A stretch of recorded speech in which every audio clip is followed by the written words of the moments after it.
everybody. And Steven's stomach. I'm sorry. I'm so sorry. I'm What sorry. were you doing? I was trying to find the Twitch channel so I could watch chat. Oh, yeah. You got to have chat up. I have all the chats. Internal, Yes. Discord, all the social, Yes. Twitch. And by the way, I try my best. before we even begin, I just want to touch on the fact that I am coming to you from home. I unfortunately got under the weather He's the a other little day. sick. Yes, and last You look night. so cozy, though. Well, let me say I don't feel cozy. But you look cozy, very, very comfortable. Well, welcome everybody. Salutations and welcome to our Glorious Ashes of Creation March Development Update. We hope that you are well and safe. Hopefully you're not sick like Steven is. But we are still here. We're still going to give you guys a great monthly update. For those of you who, maybe don't follow us very closely, you might not see all the little things that we're doing all the time, but this is your little update for what we've been working on. So just to remind you of what we're covering today, we'll be going over some quick reminders. We have a little announcement. We'll be showing our Carfin preview, which you got a little teaser of last month. Yes. And then we also have some character art and some additional art update as well. And then a studio update and Q&A. So we hope that y'all are doing well. I'm excited. We just, wrapped up one of our milestones, milestone 4 for us internally. And for those of you who don't know, we kind of different sprints that we run. And this was a big one for us. So it's very exciting. And we're excited to start heading into our milestone 5. I want to capture the little phoenixes. He's got a phoenix on each side. I know. I put a little phoenix up on each of the sides. Yeah, we had for those of you guys who don't know, so we follow an agile development process where we operate under sprints and milestones and whatnot. And the end of our milestone 4 was was last week. And we tend as a studio obviously celebrate these milestones that we hit.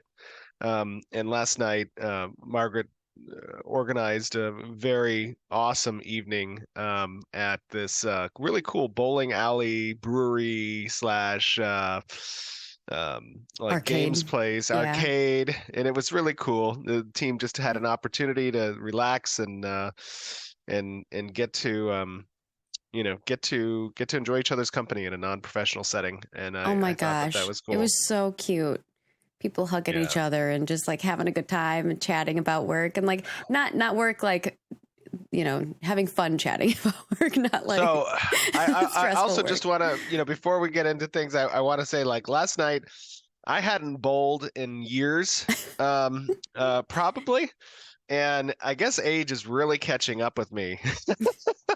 And so I had this bowling ball and I was taking the first bowling swing of the night for myself, and I go up there and I have the bowling ball in the hands and I'm about to throw it down the thing, and my 2 fingers came out of the bowling ball just fine, but my thumb got stuck as I was about to throw the ball, and I knew immediately what was going to happen, and this was definitely. My face started to go from excited and happy to sheer terror. And the ball just keeps going up into the air, stuck to my hand. And then finally, at the last possible second, when it's like at the highest point of the arc, the ball flies off my hand straight up into the air onto the other bowling lane and lands with this massive thud that the entire like bowling alley just was silent and all looking over at me like, what is happening? I was so embarrassed. That was so bad. I won't name names, but one of our other developers, I don't know if he'll want me to share his name. He can DM me if he's okay with it. They decided that their last round, they were going to get the biggest, heaviest ball and throw it down the lane. Oh, no. And similarly to you, also had a problem, but instead threw the ball backwards at the people instead of down the lane. Let's just say we need to stick to making games and not bowling.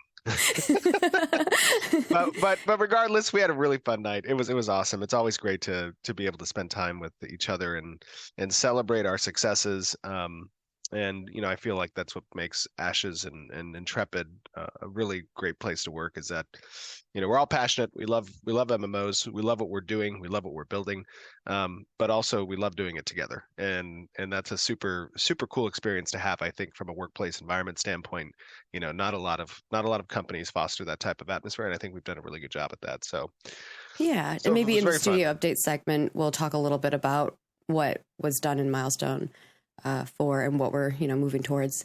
But let's start with some of our things that we just need to get out of the way right now, which is first and foremost, we do have our YouTube subscriber comment.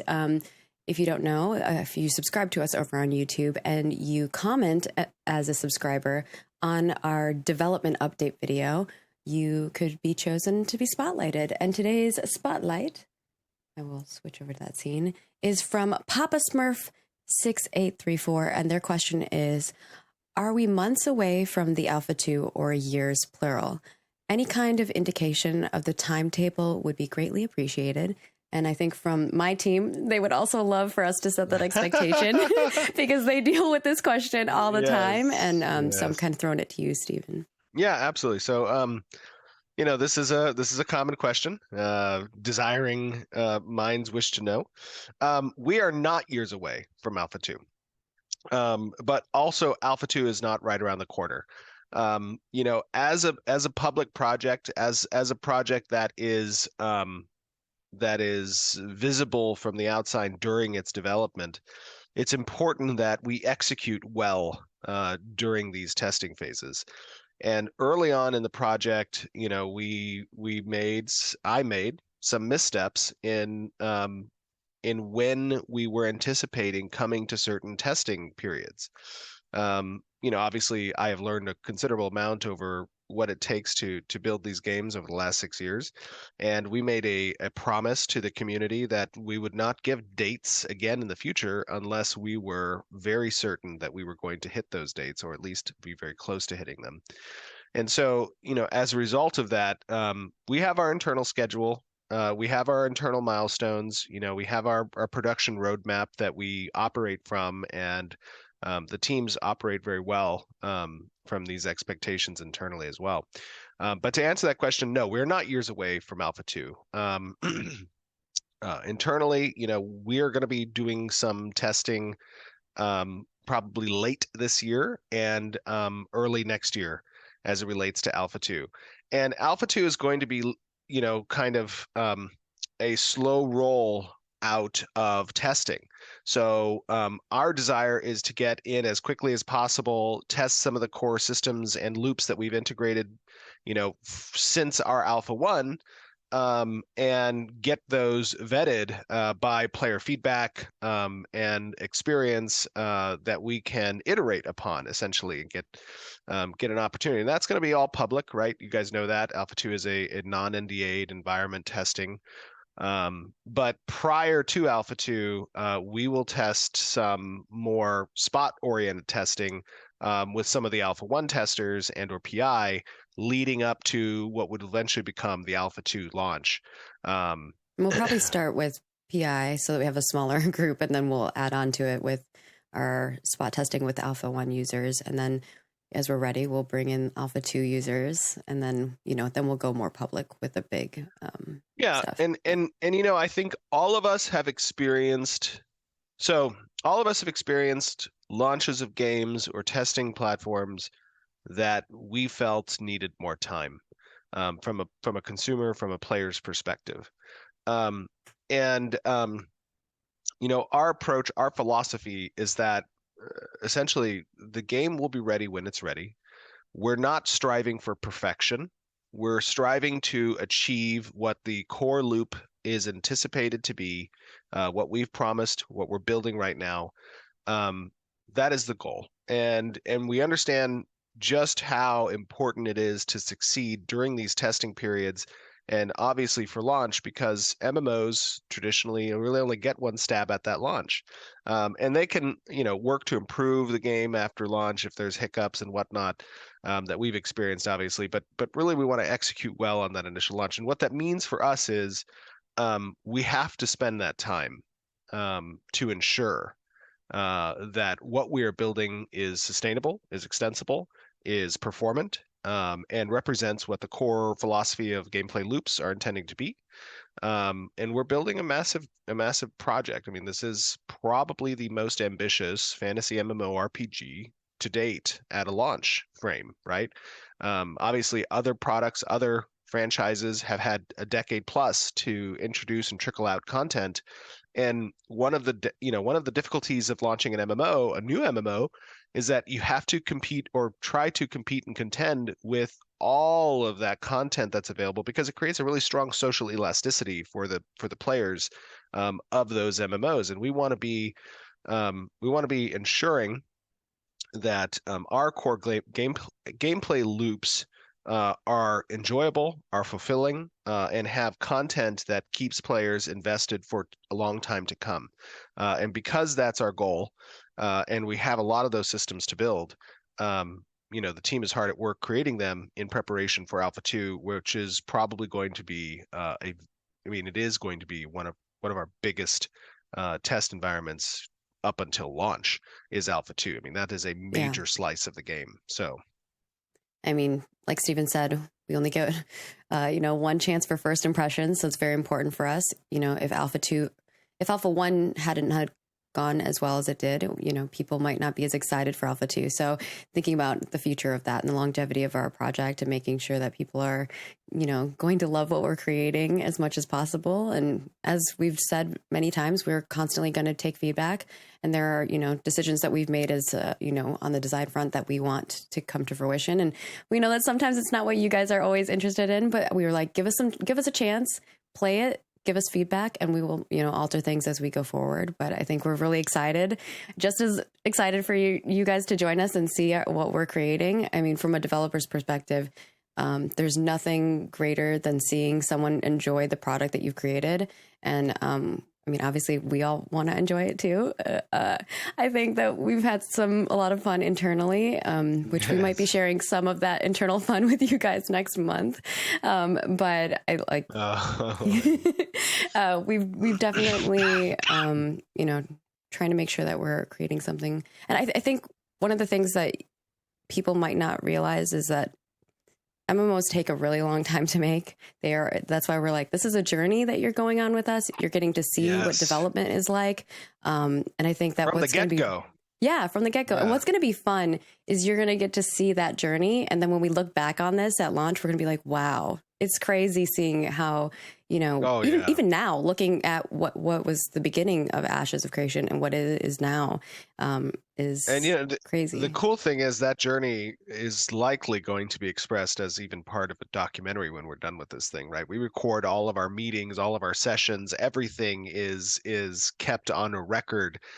So when we're done launching this product, we have an opportunity to really give an under the hood look at the Herculean effort it's taken to get to where we are today and where we will eventually be soon enough. So I want to bring up on that front is, the feedback that you guys give us. Roshan and Vacnar are amazing. They put together these phenomenal reports.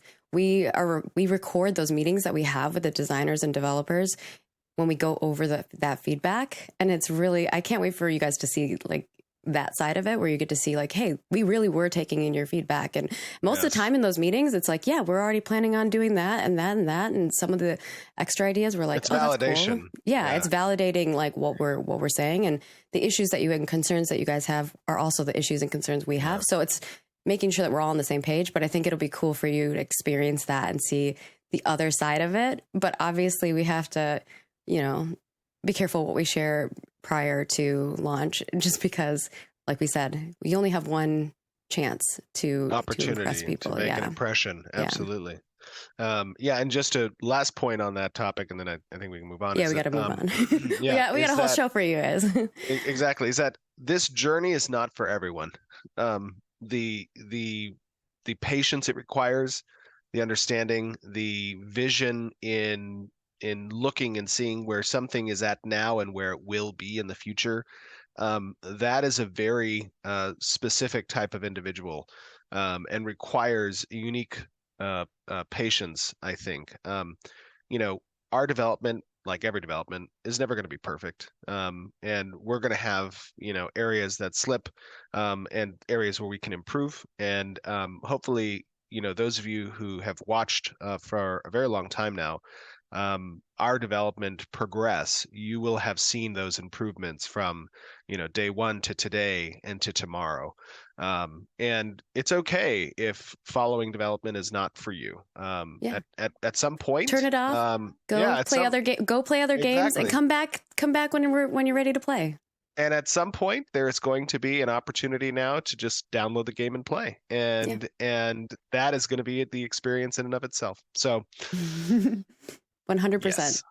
And with that, we're going to do a little announcement. Next month, you're going to get 2 live streams. So on April 7th at 11 a.m. Pacific, our normal time, but just a little earlier. So literally next Friday, we will be doing a creative director community Q&A that will be with a few content creators. Chibi Bree from The Golden Feather will be joining us. Richie SH, if you've watched any of their YouTube videos. And of course, Samurg from Ashes Pathfinders. And we're really excited. They've accumulated some amazing questions from their communities and from the community as a whole. We really wanted to kind of give some love to the people who have been really supporting us and being part of the community for so long. And we hope that you guys enjoy it. They got some good questions. Stephen hasn't read them yet. No, maybe we'll add some spicy ones in there. I don't typically read questions prior. He doesn't like to. And my team's like, why won't he read them? I was like, he doesn't want to. I don't want to overthink the response. So I typically just, I want to answer off the cuff as much as I can. Yeah. But I'm excited about that. That's going to be a fun, I think, conversation to have. Yeah, and I'm sure we'll do more of those in the future with other content creators. Don't worry. Hold on. Hold your pants. Some people are spamming their favorite creators. But obviously, as we get closer to Alpha 2, there will be more opportunities for hyping things up and getting more excited. This is just more so to answer some questions from the community and make sure that we give some love to some folks. And then with that, we also have just a reminder that the cosmetics will be swapping over for Flavors of Fellerin, and that will be April 12th, 2023 at 11 a.m. Pacific. Reminder of that. And of course, for those of you who are content creators, we do have a content creator program that you can check out. You can go to our FAQ database and type in content creator and it'll show for you. But we are currently just taking applications for that. I know a lot of content creators have been asking when we're going to do invites. Those invites will probably be closer to when we're getting to Alpha 2. So as we start ramping that up, you'll probably be like, what's happening? But we will start sending invites closer to that time frame. Right now, we're focused on just application phase, which is a lot of folks. And we're very excited that so many people are interested in joining us on this crazy adventure. And with that, I'm going to hand it over to Stephen to give us a little preface before we show you a little walkthrough of Carfen. So, some of you might have seen maybe some leaks that I did in Margaret's absence while she was at PAX. Oh, I saw. I know, I'm sorry. But this month we wanted to showcase the Tower of Carfen from a lore perspective. And then in addition, we wanted to showcase some new systems that have been brought online from a narrative perspective as well, as it relates to our story arcs. So this is a deep dive in both the lore of Carfen, as well as the system of our story arcs and how they change the world around you to reflect different chapters and or paths that story arcs can take based off of player activity. You'll see the world change a little bit. I want to preface that, of course, this is all a work in progress. You are taking a look at something that is still very much in the alpha in the alpha phase, both visually and in particular, you'll notice before the transition of the zone, which happens about 6 minutes into this video, you'll see it in the non-active state. And there's some lighting there that we're still fixing and some of the materials and whatnot. But you're going to see it in the corrupt state after about the 6 minute mark. And it's pretty gnarly. It's pretty cool. Yeah, it is absolutely. It's neat. It's different and more dynamic. And I think that people are going to like it. So yes. So get to it. You guys will enjoy. We'll see you. See you on the flip side.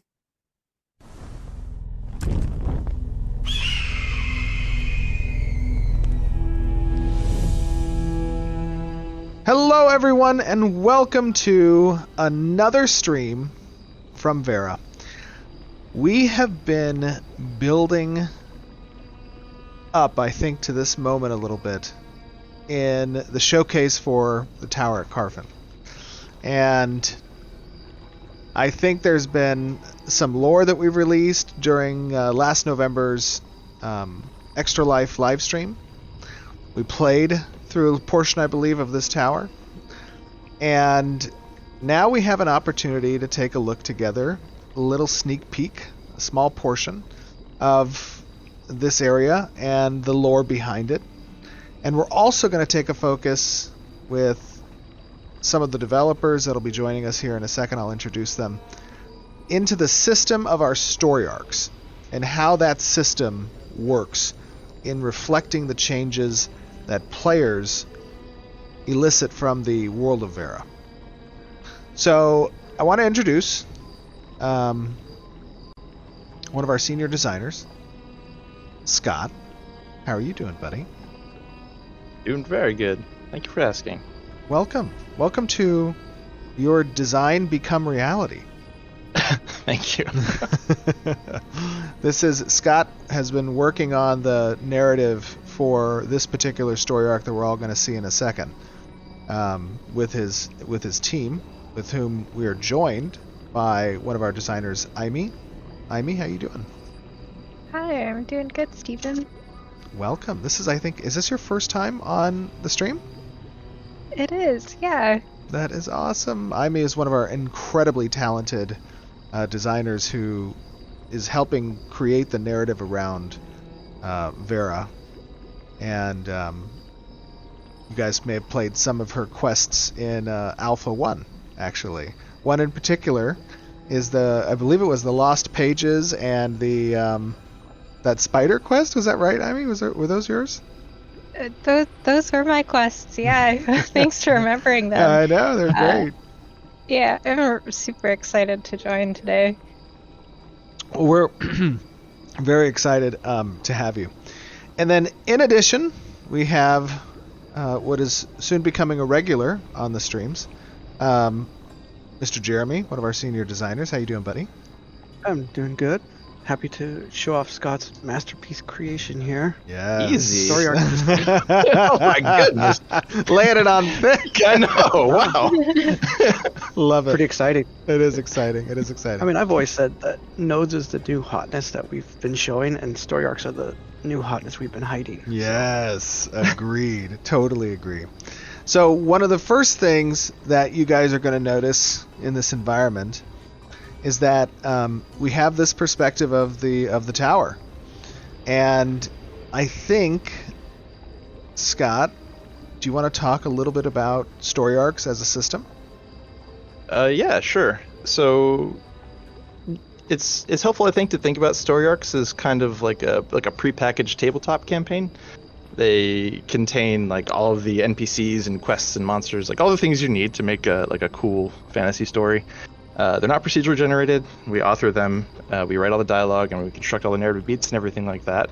But they will enter the world dynamically depending on the state that the world is currently in, how players have built up specific nodes, like what races control various nodes. We have plans to include lots of different things on top of that. But yeah, it's we don't have any quest hubs or anything like that in this game because players build up all the cities. So we had to get a system that kind of looks at what players are doing and can inject content into the world that makes sense for what they're doing. So I've always seen it as like the world decides in the state that it's in that we're gonna now play this module. We're gonna, because of the state of the nodes being in this way and certain races have this one, we're gonna play Curse of Strahd. We're gonna do Blood Still Dew. We're gonna do those modules and things. So one Yeah. of the things that I find most unique about our story arc system is that they're intended to represent change within the story of what Vera is telling. And we don't just do that through these new quest logs and dialogue, but also by literally changing the environments and showing these active states that represent what is happening and what choices the players have made previously in the different chapters, perhaps, of other story arcs. Scott, I know that we have been working hard on this. Your team has been working particularly hard and with engineering to kind of stand this system up over the last several months. But you have the ability to push us into the next chapter manually, correct? Yeah, normally this is a story that would require us to have built up some of the nodes in the area. Either you could just build up Miraleth directly to get access to where we're going, or any of the nodes in the Riverlands could have leveled up to a certain amount to have basically enabled the story to spawn. But I'll just turn this on for us now manually. Let's see. If that's good. Get ready, ladies and gentlemen. All right. Welcome I push it. Takes a second, but it will kick on. to the Tower of Carfen. And Houston. There it goes. Uh-oh.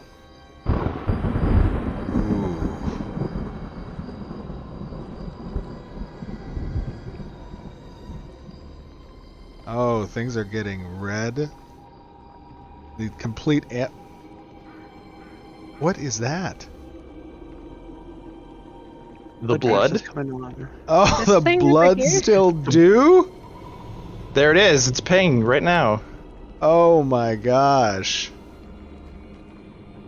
So yeah, when stories come online, they change a lot in the environment. They update what monsters are in the world.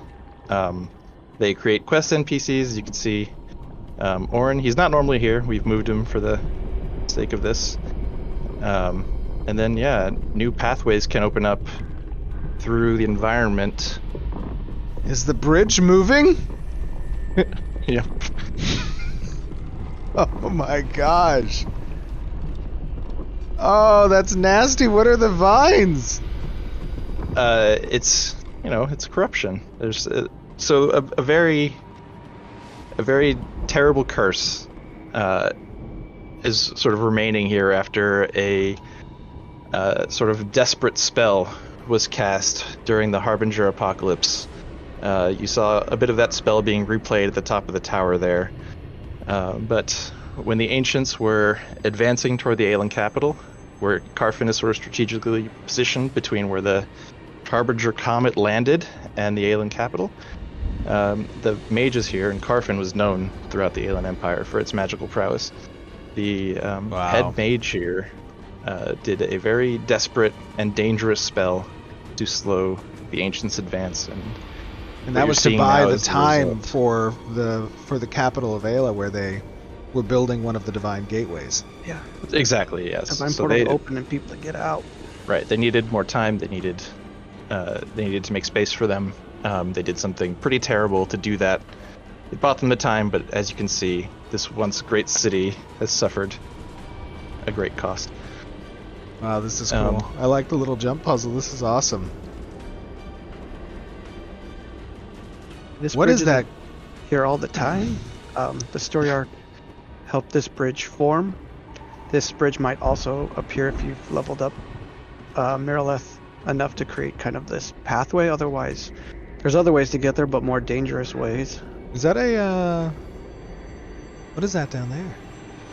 That's a fiend golem, or a Fiend golem, flesh yeah. golem, Ooh. fiend version. Yeah. Oh, I like how the light just lit up to showcase the body. That's crazy.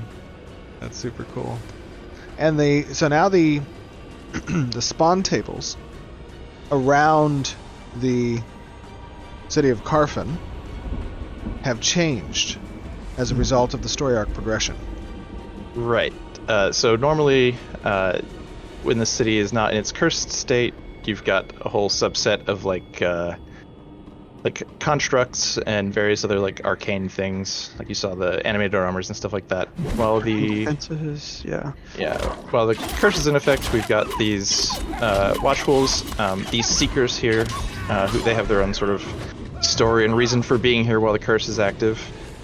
Ultra Seekers, yeah. Yeah. Wow. And they've got their summoned watch wolves watching their backs as they're doing what they're doing. Wow. The environment team did an unbelievable job here. They did a killer job on this. Yeah, this All of this them. looks The so whole good. team was full bore I was on like- this stuff. It's a blood curse, and they really took that personally. They said, "Oh, you want to see what corruption looks like?" I know. Well, talk to us a little bit about blood magic versus just normal corruption.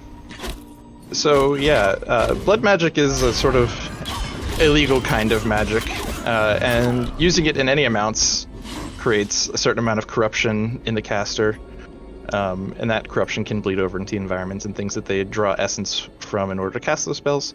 This was a blood magic that obviously consumed a whole heck of a lot of it. She wasn't intending for this kind of after effect. No. Yeah, the major cast of this was not able to understand the scope of the destruction that would cause. But also in the final, the final days of, ancient Vera during the Harbinger Apocalypse, like You didn't have a lot of time to research. there was not a whole lot of deliberation. There wasn't a lot of like magical research and safety precautions that they could take. So yeah, it did its job, but Yeah, it seemed to, like even if it delayed a lot of the progress they made towards the portal, it seemed like they really created a lot of destruction along the way.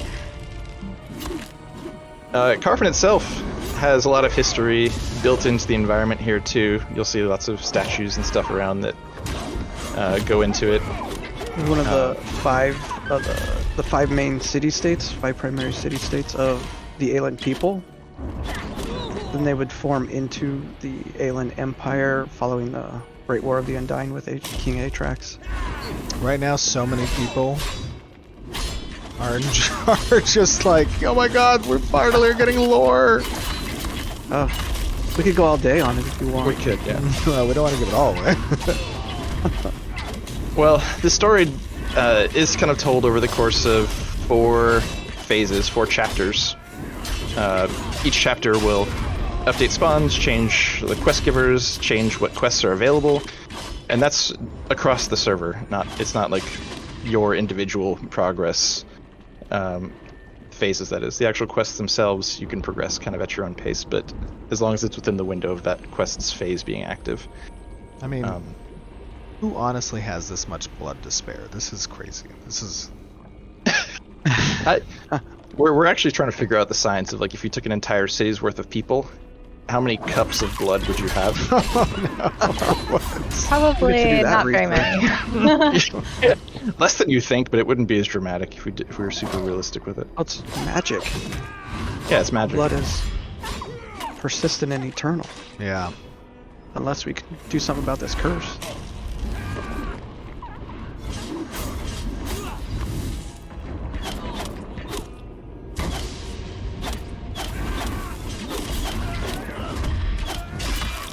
I don't know, Steven, if you stopped and talked to Orin and pick up that quest or not. But, Oh no, I did not. Oh, that's okay. I think you still have How can I... all the quests that were in there before. Yeah, let me grab it. How do I open my journal again? What is that? It's L. L, that's right. Yeah, L to open your journal. Oh, So if yeah, you yeah, look yeah, in there, I got it. There we go. Yeah, you can see there's other story arcs going on as well. The phase timers in there indicate how much real-world time is available to, like, do the quests in that phase. I see. And what quests you do or the quests that you do, like it's not just a matter of completing the laundry list of things that the NPC has you do, but you pick from a whole bunch of objectives, many of them optional, some of them, if not most of them, hidden when you first undertake the quest. So, go dig up a guide or blaze your own trail or whatever, but depending on which objectives you complete, those are the things that help the server aggregate what is going to happen in later phases of the story arc. And that's like across all of the players participating during that time frame, what objectives they decide to complete. That's what drives what happens in later. Awesome. What quests are available, what NPCs are pulling ahead of other NPCs in terms of their progress toward their goals. And how you complete your quest matters. Yes. Yeah, with some objectives, being exclusive of one another, so helping one NPC will lock you out of helping a different NPC.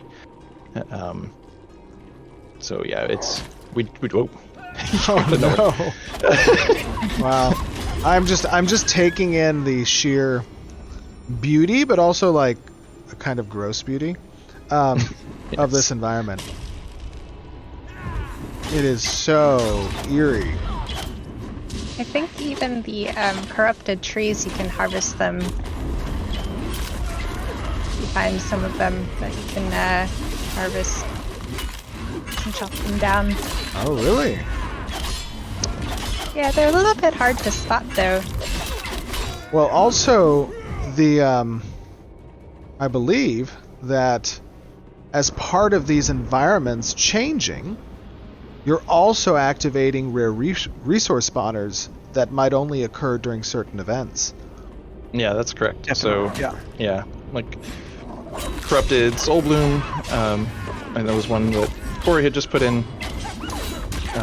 All those things are only available during certain story arcs, and every story arc has its kind of special things that you want to try and take advantage of. And that one if they're in your backyard, swing by and pick them up. Yeah, for herbalism, for making certain potions. Sometimes you want to take advantage of the limited time you have during the story arcs to get some of these rare resources for crafting things. Certain poisons and potions from these limited corrupted spirit blooms, right? Yep. Sorry, I just disabled my my HUD right now. I want to, like, this area is just too crazy. It's a huge tower. It looks so good. Jeremy and Hal and Adam, I think, and who's all working on this? Jeremy, Zach and Brandon and everybody. Scott. Other Scott. Yeah. Not me. Tristan's entire team. Yeah, this is working on this. Absolutely beautiful. And talk to me a little bit about the dungeon. So the dungeon we're heading to right here, that's the Tower of Carfin. That is the Mage University that, following the War of the Undying, the elves said, "Oh, these humans, there's something to them. Let's gift them the gift of magic and how. Let's show them the advanced stuff." You can see some of that story reflected here on these murals. Yeah. Build them a university. Hold on, I grabbed some stuff. And we can teach them the way we want to teach them. And the human said, "Yeah, show us." I think we ran by the deans, the first deans of the statues back here. Oh yeah, we should go look at those. I really love how some of the ornate detail in the buildings have so much symbolism attached to them. It really makes it feel like there's a kind of steep lore like if we behind go back all this the way to environment. Which way, over here? Go back this way to the statues we ran past. Oh Yeah. All the former headmasters. Oh yeah, these are the headmistresses former of the deans, university. right? Yeah. So this one up front here, that's Tanfilaris Wren. He's the elf that came over from the elves and from the Pyrian elves at the time. And you can see he kind of built the tower for them. Started training the first students. And then one of the other towers is his best student, Aristod. We can point out his statue in a bit here. So he was the first human dean. And he's this one here. You can see him kind of with the book open. That was Aristod. Wow. So he's the first one after Tanfelaris went back to the elves after a few decades. We've got Dean over here is the woman that's Jenica. And the interesting thing about her is that she never died. She was into teleportation, and that was her big area of expertise, and she just never came back. Hint, hint, hook. No. I see what you did there. Yeah. Then we have one of Lamont's Oren over here. That's Darren Lamont. He was a dean of the college. He looks like the wise guy. Mm-hmm. Oren's family is quite they're quite central to the story here. There'll be lots of opportunities to learn lots of them in this story arc, actually. That is awesome. Yeah, and the final one there's Klon Xander. He was all into alchemy, so that was his area of expertise that he really. Oh yeah. So if you see a lot of maybe some potions in the game with a Klon or Xander's so and so, that's the guy. What do we have here? Just a very normal looking door, probably nothing terrible Oh in there. no, I mean this mural. Oh, the humans asking the Pyre for help with magic. The Period. periods. Yeah. Oh yeah, the Pyrian, yeah. Very We got cool. him teaching. The There's Pyrian teaching the Tanfella. Kalar, or the alien at that point. Yeah, the aliens. And over here. Oh, The- the 5 moons. The tower's construction and the 5 moons. Phases of the moon. 3 moons. The 3 phases. Or 5 phases. Yeah. Perfect. Very cool. Got And then we also symbol- have the symbology for the If you Pyrians notice and the on the aliens. doors, you have a lion head on one side representing humans and the griffin head on the other representing the elves. Who are the guys pulling the doors open? Just a couple of guards. Yeah. What is this sandal? oh. Oh my god.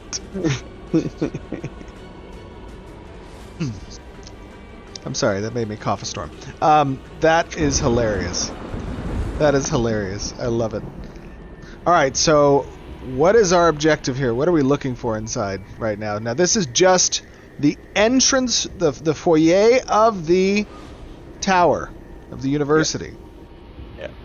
So Which is we're not so going to obviously multi-level take you something. through everything. A lot of it's still a work in progress. Always remember that. This is a work in progress right now.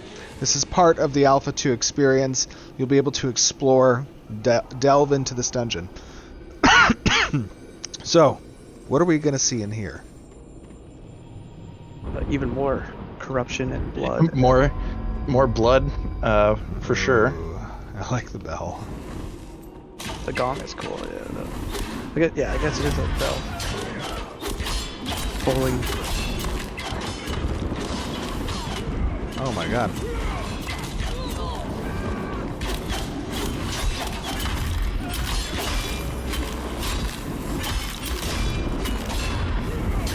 Wow. This looks great. I love this interior. The lighting is so moody. Oh my god, this is like the supreme edgelord environment. Take a look around at this. There's a treasure chest over there to get our loot Kind from. of my style. So. But after we look around before we get the treasure. Even the gothic-esque lamp with the nasty, like, flesh environment. Oh god.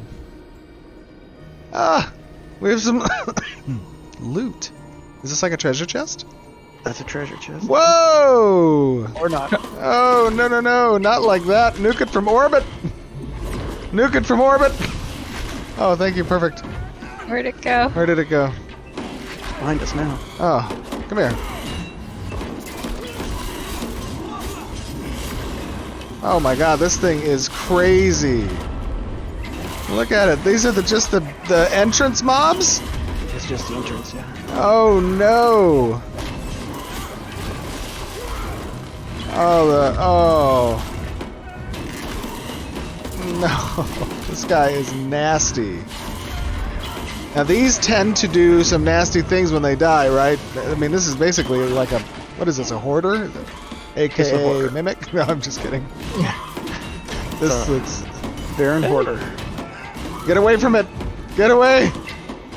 Run! Get back! Get back! Ah! Get away! No! You're pulling it into the party! Oh, that is nasty. This is absolutely phenomenal. Yeah, they did an incredible job on this. It just looks so good. Well, is there anything else Great to explore the dungeon. that you guys want to touch on from the story arc perspective? I want to kind of come out here. I guess there's one thing people Canonization? might be curious about. I mentioned how you could do what you needed to do, as long as the phase, you can do any quests available in that phase while that phase is available. So what happens if you miss something? You go on vacation or whatever, and you can't log in during the week to participate in the quests that are going on in the phase for that story arc. For most story arcs, they do repeat after they complete. They'll go on a cooldown and they will repeat again. You'll have another opportunity to get involved with them the next time they come through. For our big major world-spanning story arcs that will sort of tell your server's your server's own story, those ones don't repeat. Those are sort of one and done. But you can replay them. There's a different system for replaying previous phases for the big main story arcs. However, decisions and objectives you make in those won't count toward your server's what's canonized for your server, which is our way of saying what decisions they make for the objectives and stuff that get completed. And all this goes to really kind of creating that experience of player agency being being seen through world building and actually changing the locations, the environment, the story, and how it influences future arcs down that path for the world to kind of reflect it. It creates such a unique, I feel, environment between different servers and the histories that they create. Exactly. I think Jeremy said it really well earlier when we were trying to help figure out the right words to describe these very complicated systems. When he said, there's "Go ahead, Jeremy." There's a different, in MMO you have different philosophies on kind of storytelling. We're going to more old school, like the world has a story and you're playing within the world story, and in our case you're helping to guide that by the decisions that you make while doing your quests and the different players. If one goes if a bunch go one way and a few go the other way, that kind of canonizes down that way. More recent MMOs have just focused the story on the player and used instance and phasing to tell individual stories at different times and at different durations. We're more old school, saying the world is evolving. You participate in how the world story is going. More the how UO and EverQuest and Absolutely. Those games Lineage. did it. Dayak. Lineage. Yeah. Everybody is playing it in the same world, and the state of Correct. that world is something that everybody's building together. All great games. Absolutely. Yeah, Well, like one of the- go ahead, Amy. Sorry, go ahead. One of the I was going to say that one of the major goals I feel like we have is to allow player decisions to have consequences and to have meaningful results from the decisions that they make. And so it seems like people can really create their own stories. Absolutely. Phenomenal work, guys. Well, I want to thank you three for joining me to help kind of give players a little peek under the hood for the Tower of Carfen as I train your party. I apologize. And I cannot tell you how beautiful and unbelievable this area is. I mean, the artists are phenomenal. So, You did a killer job on this. So fun to go into. with that being said, we're going to go run back to the stream. Super exciting stuff, and we will be back with you in just a moment. Thank you, guys.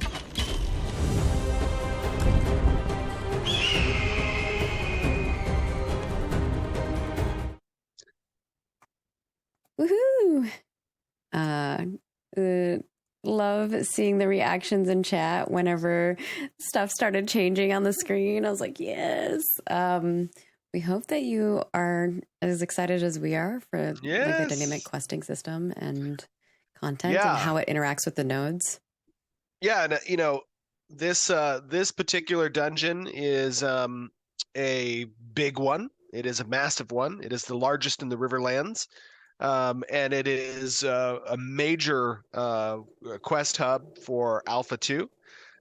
So this is, you guys will probably be spending a lot of time in this dungeon. One of the key takeaways from the system side of this, with regards to story arcs. Story arcs were something very early on that we decided was necessary to facilitate how players interacted and changed the world, right?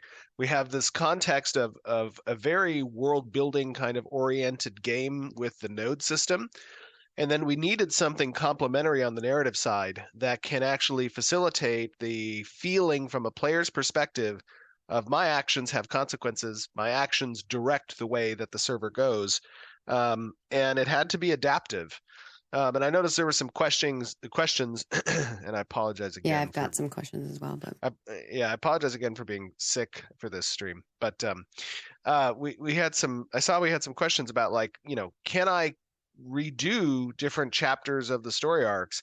And yeah, as that chapter is present, these story arc chapters, they exist for potentially days at a time so that people have an opportunity to kind of move from story arc to story arc, do things across the world.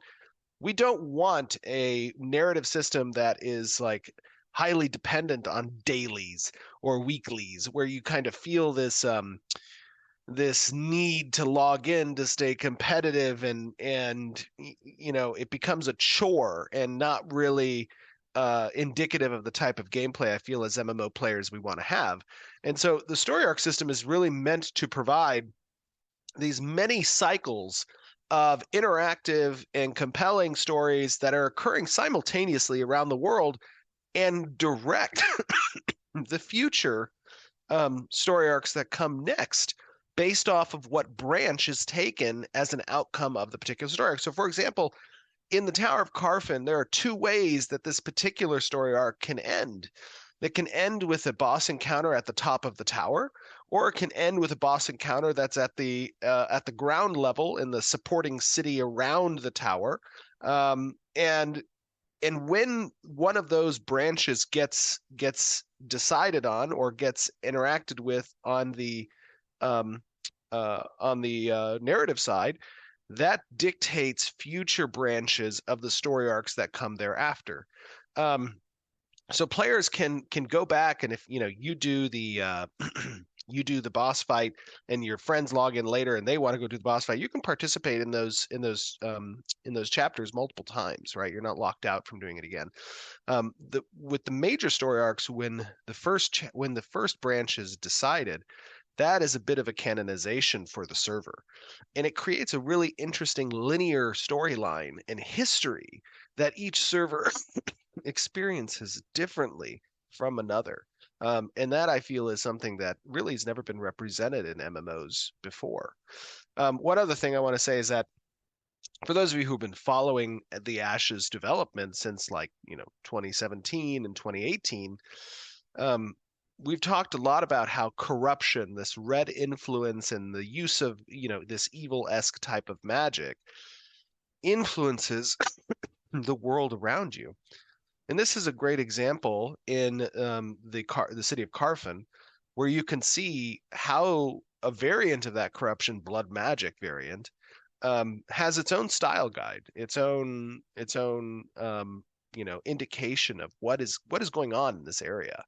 And we've always been in Alpha 1. You kind of saw a few of that in a couple places for the corruption influences back in 21. But really, it's a large part of how these zones adapt and can change around. Corruption is always trying to encroach on civilization. That's and the larger civilization builds. We did have some people asking questions regarding corruption, and I think it kind of ties in with what you're saying. 7-6 was asking, will PvP PvP be the defining reason for corruption, and you're kind of like saying that no, it's not. No. So PvP is tied into corruption, right? To a degree, your mortal coil, as we call it, or what some might consider a soul from your character's perspective within the story, can be influenced and can be changed into a shape that's more in tune with corruption, and that's through doing PvP things you can accomplish that. But really, when you think about what corruption is a representation of the ancients' magic, the ancients' hatred, the ancients' desire to strike back at the creation of what the gods who banished them to the void have tried to accomplish on Vera. And so corruption is this influence of the essence that permeates around locations in the world and tries to pervert what that creation is. That really is what corruption is. You know what? That disgusting foot. That's the one situation where I'd be okay with socks and sandals, though. Just gonna say, just gonna put it out there. The sandals great. The environment team. By the way, I think they always sneak them in. Yes, they do. But I think everyone who's watching really can give some hearts in chat. Our environment team is absolutely phenomenal, and you're just seeing kind of first passes on these environments with the alpha, zones. Really, this is still not near where we intend, and you guys watch improvement month after month in test environment after test environment. But the idea is to create a rich world that is visually stunning and compelling.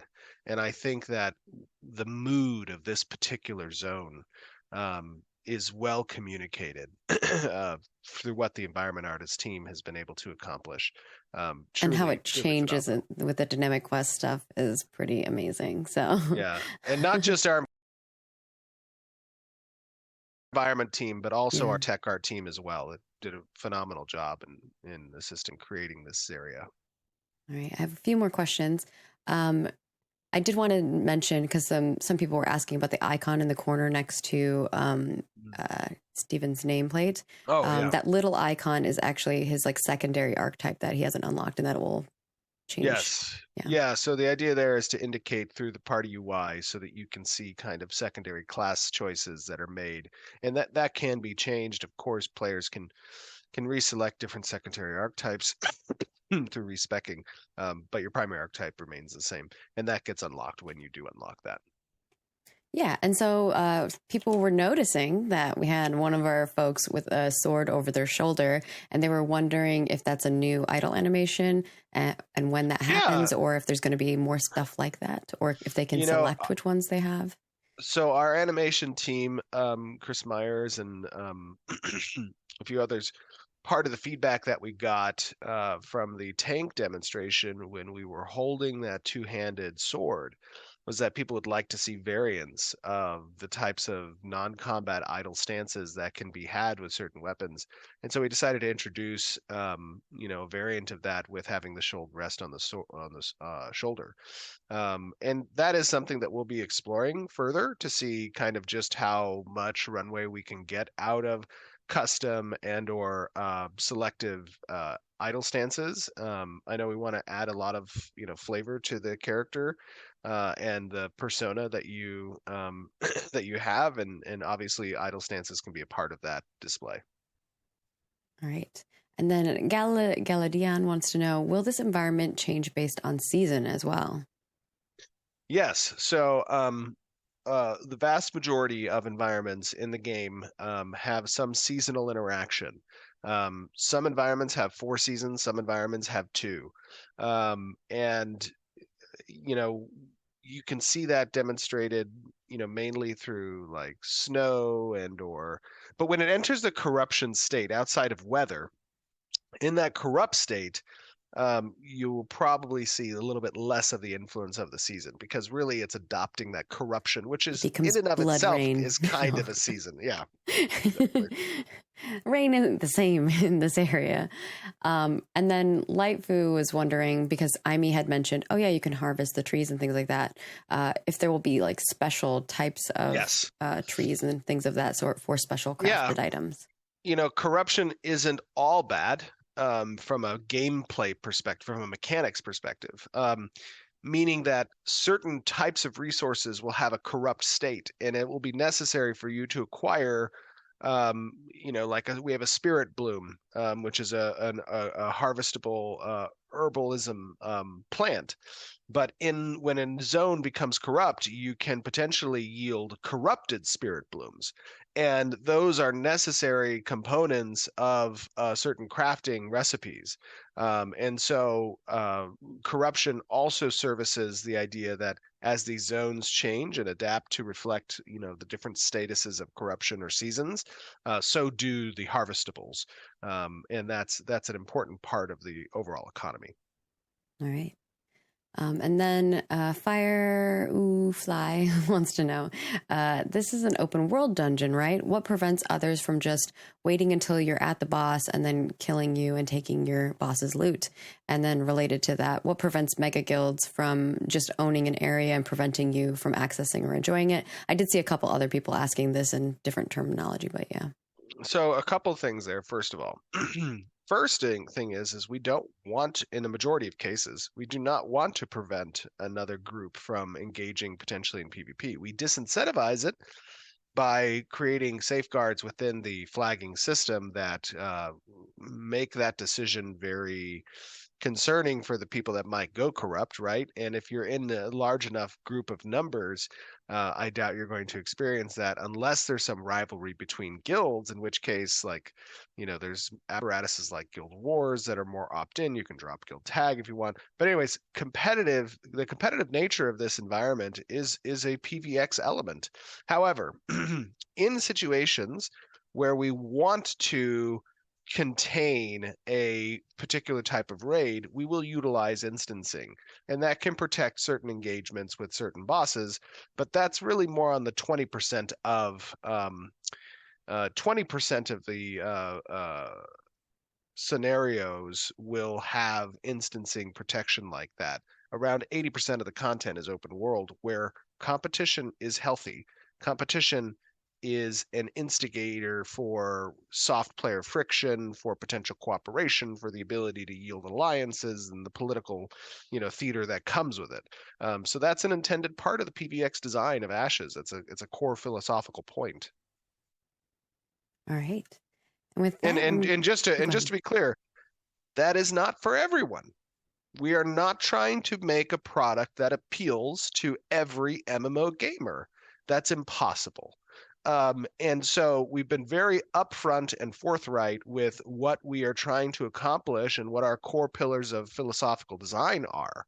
And that's an okay thing. And if the thought of player competition, of potential threat and soft friction is not one that resonates with you, there are plenty of games out there that are not focused around those philosophies, and that's entirely acceptable.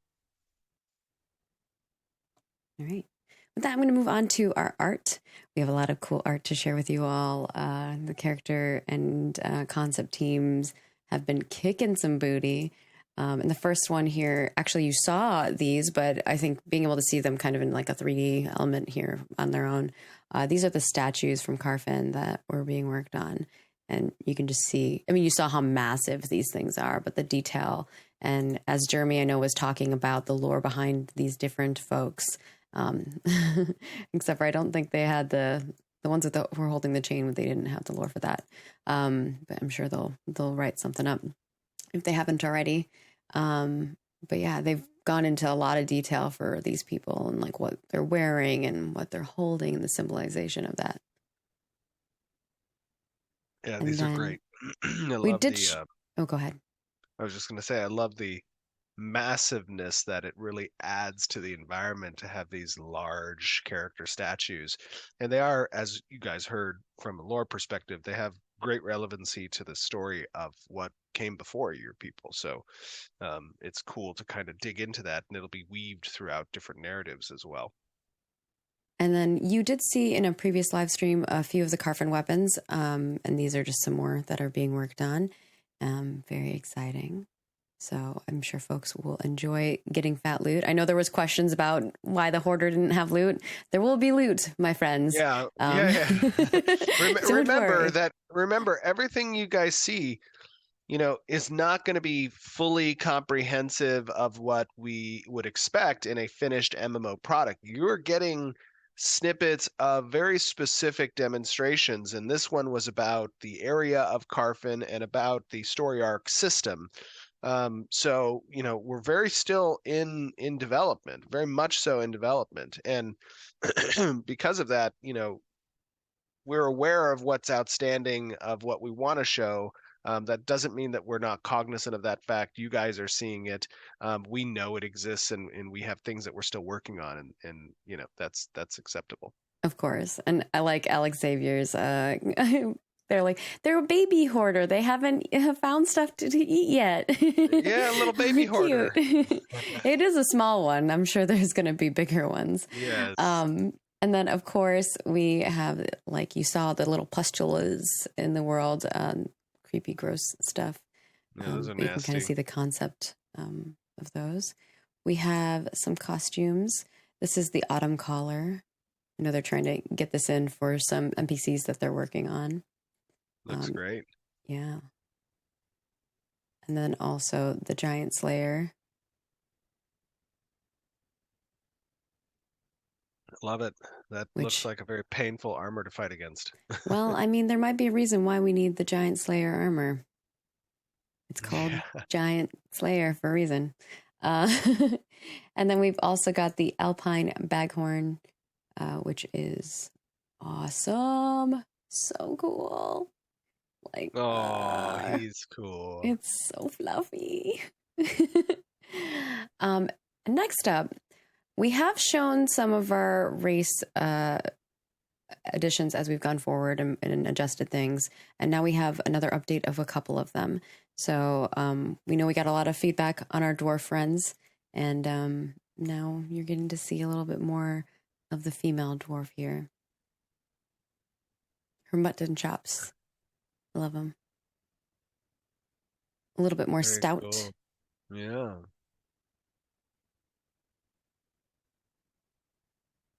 Looks great. And if you watched our character creator, or if you haven't watched our character creator stream, I would recommend going to our YouTube channel and checking it out. You can, change the level of wrinkles on them as well. So you could be more older looking if you'd like to be, or younger and more youthful.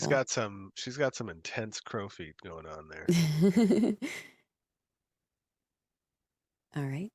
And next up is the Valoon, here to judge us. She has a very judgy look on her face. I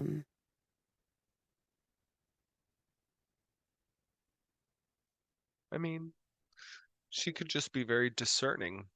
In that one shot, she's like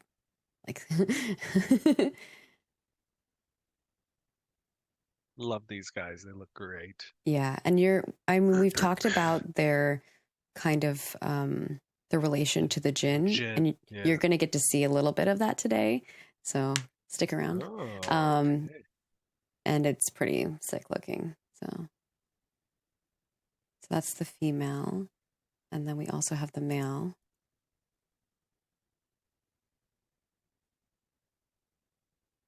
Looks good. And I know we showed in the past, I mean, these are the models, but we showed in the past the concepts.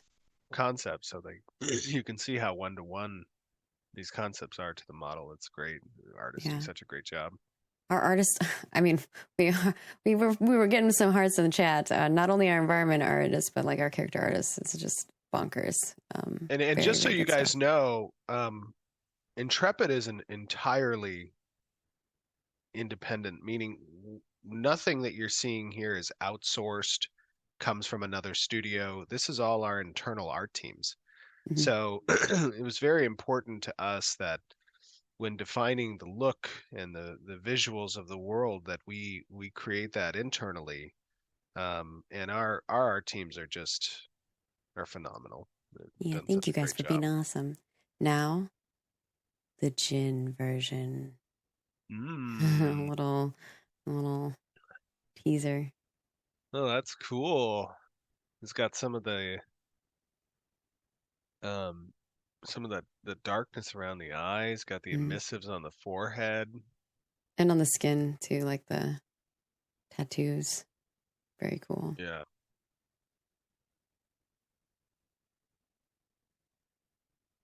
Very nice. Good stuff. I think that gets us all of those. So hopefully you guys like the little update, and then we're gonna go to our studio update. Don't worry, I didn't forget this time, you guys. So I'll pass it on to you, Stephen, if you want to talk a little bit about maybe what was accomplished in M4, what we're moving towards in M5, and maybe any other studio information you think we should share with our folks. Yeah. Um, for us, excuse me. I'm sorry. You're okay. He's a little I'm sick, dying. guys. I apologize, guys. I didn't, I haven't missed a stream in ever since we started doing them, and even though I'm literally dying right now, I needed to be Oh. here for the stream. So yeah, M4 for us was a big milestone. We hit some core objectives, both around design and engineering. Our 5.11 update, which was a little bit larger than we had anticipated, but we took those punches. Um, you know, the art teams, the tech art teams, have been doing a lot of optimization passes, and has found a lot of gains on that front. We were dealing with a little bit of a DX issue, which we got some clarity on. Also, we've been fine tuning a little bit of our architecture a bit more around some of the gameplay systems and where things can share. There's a lot of work done there. A lot of the definitions, further definitions around expanded scope of our building types and architectures within the node. Some of the tools have been getting revamped. There's been a lot of content progress that's made from the narrative teams. Win with the lore side has been doing a lot of work. And then, of course, on the asset creation side, our character teams, our animation teams, the combat teams have been doing a lot of work in getting some of the expanded archetype development progressed. You guys are going to be seeing the Mage next month, and hopefully the Cyclops the month thereafter. Talking a little bit about raids and whatnot. So a lot of stuff, a lot of progress. Just to give you guys an idea, as we continue in production, sometimes we try different things from a production process perspective. We introduced some different approaches with the regards to strike teams and how we facilitate and do cross-departmental collaboration with our strike team formats. Saw a lot of success in M4 out of those. A lot of good stuff there. We have some great pickups and hires that have been facilitated over the course of the last few months. And then in addition, which is kind of where I think I got sick from, GDC, went to GDC. Those of you who don't know, it's a game development conference in San Francisco. Had a lot of great meetings there, listened to a lot of great panels, got a little mobbed by some. I spent a little bit of time on the expo floor. The moment I walked into that expo floor, there was about 40 people that surrounded me in a circle of signing some GDC badges and talking a little bit about Ashes Creation. That was kind of cool. That was fun. But we've had a really good M4, so it was very, very cool. And yeah, we're continuing to hire. We have some goals this year that we want to achieve, and it's a turbulent time in the industry. I view Intrepid as kind of a beacon project amidst the turmoil that we're seeing. So those of you out there who are who are impacted, and or someone who's impacted, send them our way. We do get a lot of applications each month. I think our last report for Q1 or the Q1 report for this year, we had probably about 2,500 or 3,000 applicants, and we hired, of those, I think like 7 or 8. I'm not sure. So we're really selective in the people we bring on board, but our focus is to grow the studio considerably this year. So Yeah, and the way that, I mean, we are a little picky, but it just goes to show, like yesterday when we were hanging out with everybody in a group, you love everyone you work with whenever you build that culture and ensure that the people that you're pulling on board are all, hardworking people who care and love games and are passionate about it. And you can just see that in the work, see that in the relationships that we have built. And it really is, it's cliche. I think a lot of times when people say, "Oh, you're building a family," but like, I really think we are. And there's a lot more love and care because it's, we're people first, and then we are, making games secondary, absolutely. Yeah. All right. Anything else you want to mention on the studio update side? I don't think so, unless I'm missing something. All right, let's move to the Q&A, and then we will wrap this bad boy up. On the Q&A front, if you don't know, we always grab questions from the forums, and Vacnar is amazing. He goes through and answers every one of your questions. So if you asked a repeated question, because we get a lot of those, we usually just give you guys those answers in the thread versus obviously putting them on the stream here because we don't want to keep repeating ourselves too much. And real quick, just for those of you who were watching the stream and, understandably, the quality of this video via the stream is not going to be as high as our 4K video, which we'll be uploading later today of this, so you guys can see it in all its awe and glory. Yeah, we'll have that video up today, and then we'll also have we already have a forum thread up. So if you'd like to give us feedback on that video or feedback on just what you saw today, yes, feel free to head over to that thread over on our forums.ashesofcreation.com. And let me help kind of contextualize the type of feedback that we're looking for from this particular demonstration. Feedback, one, on the environments, and what you're seeing, the mood setting, the lighting, the size, the idea of change, adaptive, dynamic change. That's an important one. What do you like about that? What are some of the concerns that you might have about that? What are things that you feel we should look out for there? The second is going to be around the system of the story arcs and how they interface with the with the world. And how do you feel that story arc is going to interface on the narrative side and on the world building side as well? What are some concerns you have there? What are things that you saw that other games did well that you want to see as available there?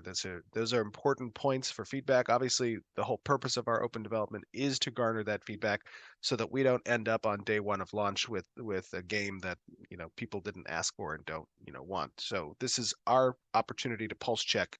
Hey, is our direction correct? Is this resonating with people? Are these the types of ideas that you want to see in an MMORPG? And that's how we value your guys' contribution during this journey. Yeah.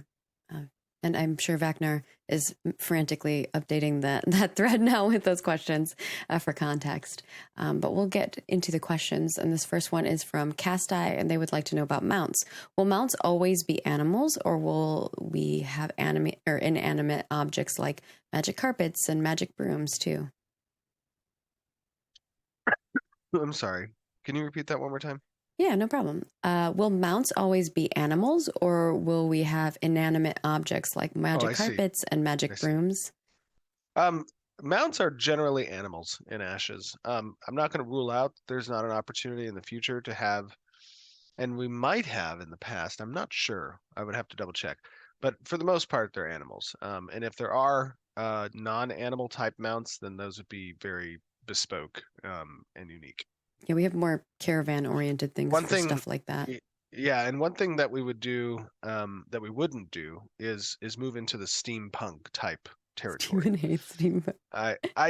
It's one of the designers, when we were going through the cosmetics and we were designing like sets, and they had like this idea for kind of, because we do have like arcane like engineering magic, but it was getting down the steam. I was like, I already know Steven's going to tell me no, so you know.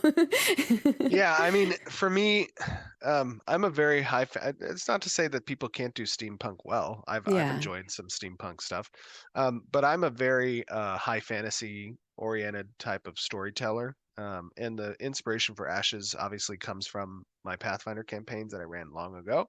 Hmm. And those were always set in high fantasy world. So it just compromises what I believe is the perspective of the storytelling and the environment. Yeah, I mean, we have built a brand and we're sticking to it. And of course, our next question here is from Digital Daydream, which is about gatherables. Will items in your inventory expire or degrade, such as meats, fish, berries, or even crafted food? And if so, will there be a way to mitigate this? Generally, the answer is no. They will not degrade. We do have the idea of essentially buffed items. So the idea that like you can create a food consumable, and then you can potentially cook that food consumable in a piece of your home's furniture, like a stove or something. And doing so will give it a timed period in which you need to eat it to get the benefits of that particular expanded buff. But we don't want to create an environment, I feel, where you're having to micromanage each of the resources that are very vast in our game. You know, we have a 100+ material system, where you're having to play whack-a-mole with managing those things. It just doesn't, it's not compelling to me. It's not meaningful. I don't see the value in it. It just becomes a chore. Tedious. Yeah, tedious Yeah. chore. Our next question is about world bosses, and this is from Clonage, and they want to know, when it comes to world boss respawns, especially legendary ones, how will respawns work? For example, will it be prime time respawning or random respawn times? So generally, in my experiences, when you have a fixed respawn time, you run into the potential situations where the powerhouses of the server can keep a particular boss on lockdown. And you don't want to create that type of a situation. And so one of the ways that we can help to alleviate that is by having windows of respawn times, and we've all experienced this in the MMOs that we've played, where it's not necessarily known when exactly to coordinate with your large guild who needs to be online when. Right, and this can give a little bit of a leg up on the competitive advantage front for other guilds that might be more smaller knit or more niche, to organize quickly in response to the time window of a respawn. That's one aspect of it. But in addition, some of our bosses spawn off of a predicate, and those predicates can be met at any time. So it might not be necessarily a respawn timer or window for some bosses. It might be when the story arc kicks off, or when another predicate in the world occurs, the spawn happens like an event. Those might not adhere to standard respawn times. All right. And then this one is from Frost01 about Summoner, the Summoner archetype. It has been said that Summoner's summons will be an extension of our play. Will this look like our point of view becoming the summon while an AI takes over playing our character? Basically, they want to kind of understand how the system will work. I'm so sorry. I'm getting bombarded by the production team about meetings today and if I'm going to make them. So I was just I was checking that as you were reading that question. Can you give me that one more time? Yeah. It's been said that Summoner's summons will be an extension of our play. Will this look like our point of view becoming the summon while an AI takes over playing the character, or how will this system work? Yeah. No. So 2 points there. When we say that summons are a reflection of our play, we're talking about that our class composition and design revolves around a Holy Trinity ideal. The summons will also adhere to that aspect. So summoners, as they grow in level and expertise, will have the ability to select which summon is appropriate for the particular situation that they're trying to address. Those could be a tank-oriented, a support-oriented, or DPS-oriented summon. They'll have access to a multitude of them. In addition, the secondary question there that I've heard is, will we be able to become our summon? We do have the concept of siege summons being a thing, with multiple summoners being required in order to create that siege summon. In those situations, your character becomes the summon. So you don't have an AI that takes over your previous character, but instead the recipient of those additional spell effects become the actual summon itself. All right. And then BlizzBub wants to know about Alpha 2 scope. I assume some features that are listed on the wiki as being in place for Alpha 2 may be added after Alpha 2 begins. What features off the top of your head are being planned for the start of Alpha 2, and what features are probably going to go live after the start of Alpha 2? That's a It's lot. long. I know, it's a big question. So first I would say that when we talk about Alpha 2's perspective, it's really focused around core systems and their ancillary counterparts. When we talk about what those core systems are, it's the siege systems, it's the Guild War systems, it's the node advancements, it's the story arcs, it's the character class progression, it's the augments, it's our artisanship loops and the gathering, processing, and crafting cycles, it's home ownership, it's vehicles and mounts and any number of professions that exist there. And then also a big chunk of Alpha 2 is obviously content, the ability to ensure that the hooks for these quest hubs within the nodes, the points of interest, are stood up and reflective of the content necessary to facilitate that those story arcs and commissions and buy orders. That's really kind of the MVP of what we need to achieve in order to demonstrate the loops, collect feedback from those loops and the players who are playtesting them, and then make iteration as necessary based off of the feedback we received. That's Alpha 2's perspective. Now, of course, there are a number of ancillary systems that we also are developing as part of Alpha 2's purview that we want to have available to test as well. However, those aren't necessary in order for us to begin testing. And so Alpha 2 is intended to be a very large section of the game as well as a long testing period. And our opportunity to trickle in additional ancillary systems is something that we're going to be leveraging. Because we want to get in and test as quickly as possible, but also cognizant of the fact that it's a public test period and that players are going to see what we're showcasing, and it needs to be on par with that public display. So I hope that answers the question. Yeah, it's a lot. I think you gave a gist of like what the core gameplay loops are going to be, and that is what's going to be at the start versus like some of the ancillary things. Yeah. That will patch in, and of course, patching even in changes to the core loops as well. Our next question is from Lineker about the minimum viable product, which a lot of people call the MVP. What is your stance in regards to focusing on delivering an MVP versus continuously upgrading your tools and engine to deliver a better product with new tech, even if that results in delays or additional years of development like UE 5.2, UE 5.3, etc.? I'm like, we actually just went through this a couple of years ago, so we are willing to take whatever it makes, Yeah, just so you guys are aware, internally how we evaluate either new technology integrations or updates on the engine. Our process for doing that going forward is essentially that our technical teams, especially our network team, our ICS teams, our gameplay engineering teams, they convene and weigh when our next update should be on the engine side, what new technologies might bring benefit overall. My perspective on how we balance the need for integration of new technology versus the responsibility we have in a timely manner to provide testing sessions that get us closer to the launch date. That's a delicate balance. I would say generally our disposition is not to incorporate new technologies that yield some significant amount of delay on the development side.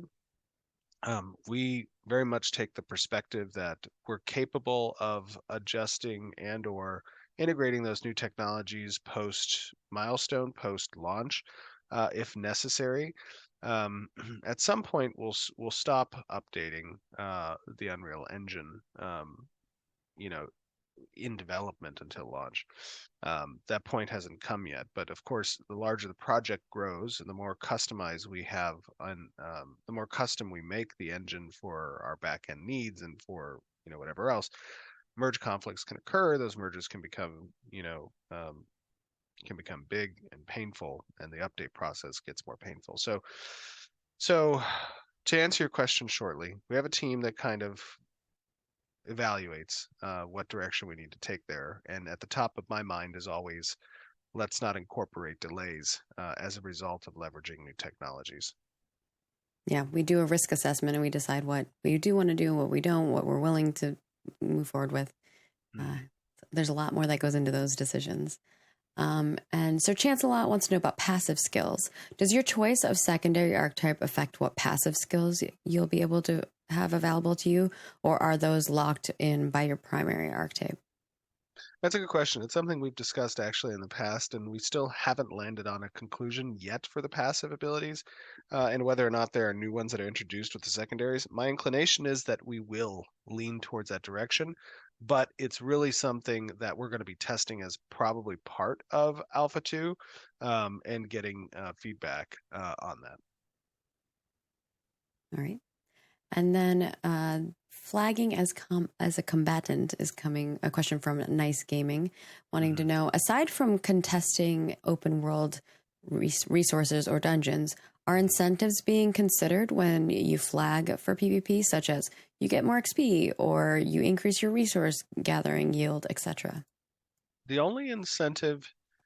So first of all, we want to provide zero incentive for murdering. So there's no incentive to go corrupt. There's no gameplay system that touches that. There's zero incentive for a player to go red. It actually gives you negatives for doing that. Yeah, significant negatives, very significant downsides. If we're talking about flagging becoming a combatant, which is not PKing, but just responding to an attack or starting to participate in an attack, the incentive there is that you lose less if you die.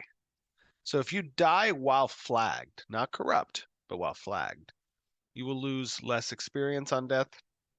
Excuse me, you will accrue less experience dead on death, and the death debuffs will be less. So to a degree, we do incentivize players to fight back or to participate in PvP through the flagging system, but not to PK, not to go corrupt. But there are other systems for PvP that will give you benefits and rewards and things of that sort, but not just for flagging. No. Yeah. So those are what we call our events, right? Those are essentially our PvP events. Those are opt-in, right? Players can participate in that if you acquire a castle. There's a lot of strength and power that comes from that. If you win a guild war, if you win a node war, if you succeed in attacking a caravan, those are systems that you can opt in. There are no death. There are no death consequences essentially for participating in opt-in systems like experience dead and stuff like that. But flagging is its own bespoke system. Flagging is separate of the event-based PvP systems. Those are meant to really facilitate kind of crimes of passion, or situationally strategic relevant things. All right, and then our next question is about tactical gameplay from Ace1234, and they want to know, how relevant will cover and terrain layouts be on gameplay, and will environmental destruction interactions with these and will environmental destruction interact with these cover mechanics? Example being using cover for protection or hiding, pushing enemies off cliffs, and blowing up objects to use as makeshift cover. So there's not really the concept of destructible terrain or meshes for cover, other than in specific systems like castle sieges, where I might be on a rampart or behind a wall, and that could be destroyed, removing my cover. But not like a Gears of War or something where I slide up to a piece of rock or the corner of a wall or something. Yeah, hopefully that Right. makes. The next one is from Armored Cell. This is our final question about becoming an avatar. Is it possible for a player character who has achieved the top spot in a particular religion to become an avatar of a deity? No, not an avatar. You become a very prestigious member of the community in your node. You have certain powers that are granted to you during node events. If you're the highest ranking member, you get unique access to certain vendor tables, and you have some directionality over the organization or religion's kind of path for content of the other followers. There's some benefits there, but not you don't become an avatar. You don't become a herald of the god. Yeah. And with that, we have come to the end of our March update. It was a lot. We hope that you enjoyed that. And of course, we want to remind you that next Friday, which is April 7th, I believe. Yes, at 11 a.m. Pacific, we will be doing a Creative Director Community Q&A with Steven, who will be chatting with Chibi Bree from The Golden Feather, Richie SH, and Simurg from Ashes Pathfinders. And we are very excited to answer some of the community's questions. Beyond that, we would like to remind you to head on over to our forums and leave us feedback. There is a thread already up there for forums.ashesofcreation.com in regards to our Carfin preview that we showcased here. So please give us your feedback, your thoughts. It is very helpful for us to make sure that we're all on the same page. And of course, reminding that Flavors of Fellerin, our cosmetic set, will be swapping over on April 12th. So if you'd like those, head on over and snag them. And of course, we want to extend a massive thank you to you all for joining us today. We appreciate you taking time out of your day, or some of you are watching while you're at work. Shh, we won't tell. And of course, to Amy, Scott, and Jeremy for joining us for our preview section of Carfin, and Steven for your time and making it through this even though you're sick. I'm so sorry, guys. I promise I will not be sick, hopefully in the week when we do that Q&A stuff with yeah, hopefully you're feeling better before then.